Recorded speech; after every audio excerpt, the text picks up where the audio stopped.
సుమన్ టీవీలో మీ personal and business promotions కోసం కింది నెంబర్కి కాంటాక్ట్ చేయండి. అసెంబ్లీ సమావేశాల్లో ప్రతిపక్ష పార్టీ యొక్క పాత్ర లేకపోయినా అధికార పార్టీ సభ్యులందరూ కూడా అడిగిన వాటికి అన్నిటికీ గౌరవ మంత్రులందరూ కూడా చాలా నిర్మాణాత్మకంగా బాధ్యతతో సమాధానం చెప్తూ వచ్చారు.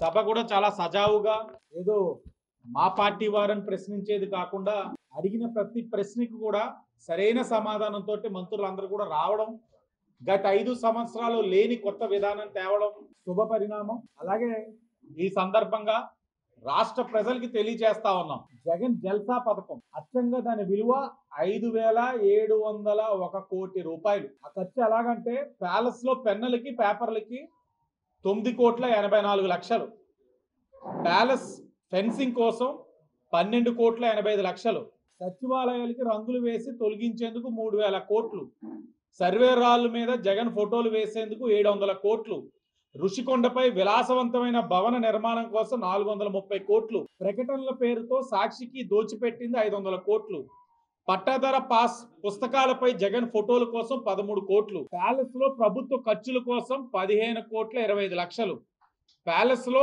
ఎగ్ పఫ్లు తినడం కోసం ఖర్చు 3,62,00,000, మద్యం షాపులో ఎలకలు పట్టడం కోసం 1,36,00,000, ప్యాలెస్ వద్ద 986 మంది సెక్యూరిటీ ఖర్చు 1000 కోట్లు, ప్యాలెస్ ప్రహరీకి అయిన ఖర్చు 10 కోట్లు, ప్యాలెస్ ముందు రోడ్డు నిర్మాణం కోసం ఖర్చు 5 కోట్లు, జగన్ ఫ్యామిలీ పర్సనల్ టూర్ ఖర్చు 22,52,00,000, ప్యాలెస్ లో తాత్కాలిక పన్నుల ఖర్చు 22,50,00,000, మొత్తం వెరసి 5,701 కోటి రూపాయలు ప్రజాధనాన్ని దుర్వినియోగం చేశారు గత 5 సంవత్సరాలు.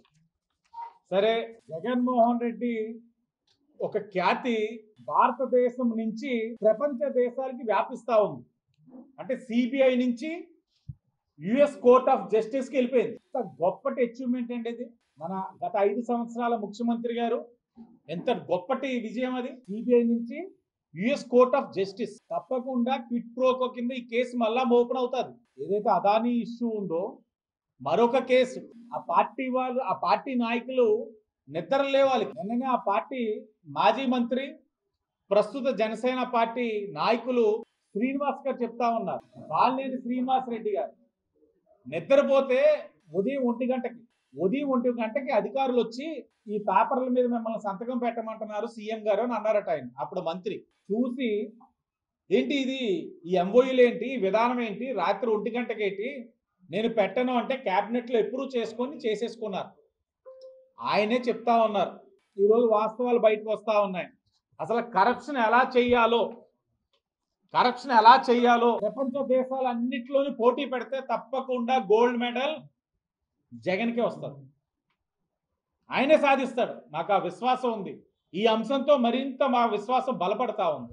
ఈరోజు అదానీ యుఎస్ కేసు ఎలిగేషన్ లో ప్రైమ్ అక్యూజ్, మొదటి ముద్ద A1, ఎక్కడ చూసినా ఇంకో వ్యక్తికి అవకాశం ఇవ్వడు. A1 అన్నది ఆయన బ్రాండ్, A1 జగన్ అన్న.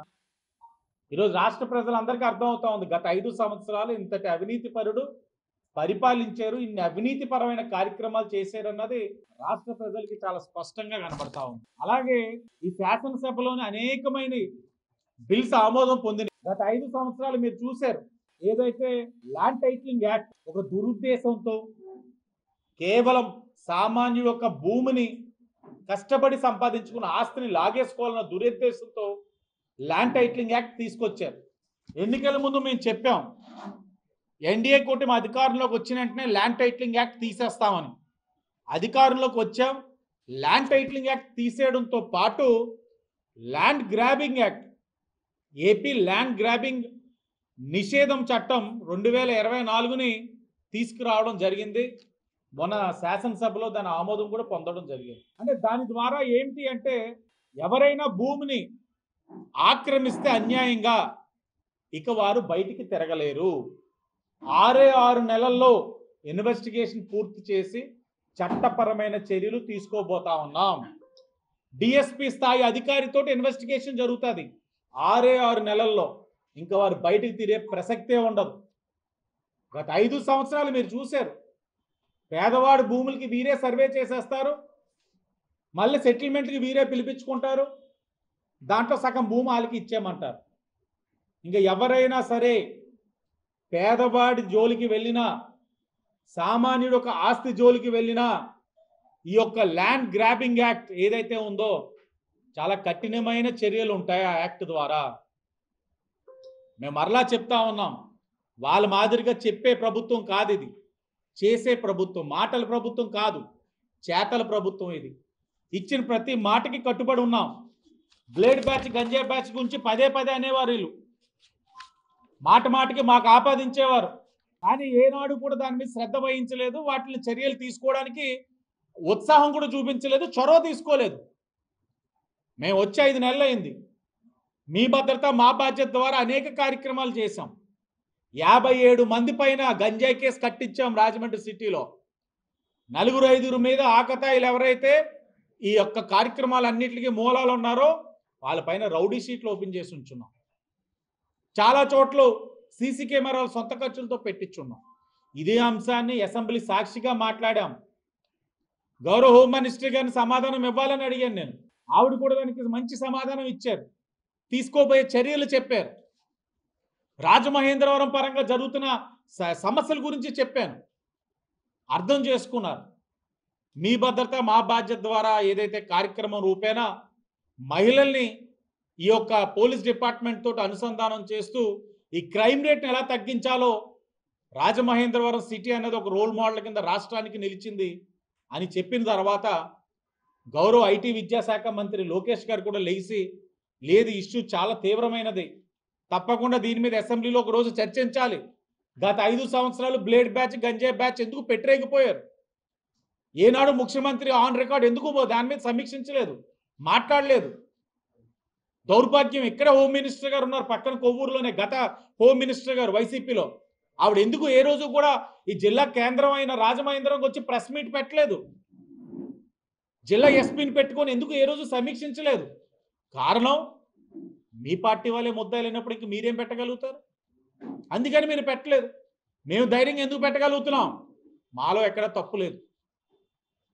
మాకు ప్రజలు ముఖ్యం. ఎన్డీఏ కూటమికి ఆలోచనతో ఈ రోజున అసెంబ్లీలో అడిగాం, సమాధానం చెప్పారు. రాబోయే రోజుల్లో ఈ బ్లేడ్ బ్యాచ్, గంజాయి బ్యాచ్ ఆకతాయిలు ఎవరైతే ఉన్నారో కఠినమైన చర్యలు ఉంటాయి. వారి కోసం కొత్త చట్టాలు తీసుకొస్తా ఉన్నారు, పీడీ యాక్ట్లు పెడతాం.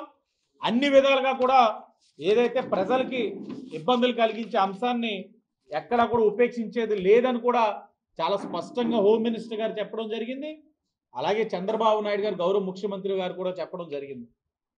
మేము ఒక్కటే చెప్తా ఉన్నాం, ఈ 5 నెలల్లో మేము అనేకమైన చేస్తున్నాం. ఒక పక్కన సంక్షేమం, ఒక పక్కన అభివృద్ధితో పాటు అధ్వానంగా అయిపోయిన రాష్ట్రాన్ని, విధ్వంసానికి గురైన రాష్ట్రాన్ని అన్ని విధాలుగా ఎలా ముందుకు తీసుకెళ్లాలని ఒక కార్యాచరణతో ముందుకెళ్తా ఉన్నాం. మేము ఇవన్నీ చేస్తూ ఉంటే మీరు ప్రెస్ మీట్లు పెట్టి ఏం జరిగింది, ఏం జరగలేదు కదా అంటారు.